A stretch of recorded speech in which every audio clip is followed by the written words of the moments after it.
बिस्मिल्लाहिर्रहमानिर्रहीम। अस्सलाम वालेकुम। नेशनल न्यूज के साथ मैं सूफिया मलिक। हेडलाइंस आपने जानिब बढ़ते हैं खबरों की तफसीलात की जानिब। वजीर दफा ख्वाजा आसिफ ने सुन्नी इत्तेहाद कौंसिल की मखसूस नशिस्तों से मुतालिक सुप्रीम कोर्ट के फैसले पर रद्द-ए-अमल का इजहार करते हुए कहा है कि फैसला उस शख्स के दहलीज पर पहुंचाया गया जो साइल ही नहीं था।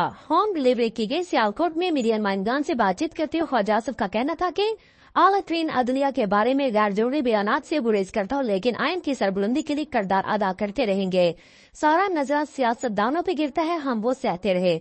लोग फांसी लग गए और इंसाफ नहीं मिला। दो तीन नस्लों से लोग इंसाफ के मुंतजिर है। सुन्नी इत्तेहाद कौंसिल के मखसूस नशिस्तों से मुतालिक सुप्रीम कोर्ट के फैसले पर ख्वाजा आसिफ का कहना था कि फैसला एक शख्स की दहलीज पर पहुंचाया गया जो साइल ही नहीं था।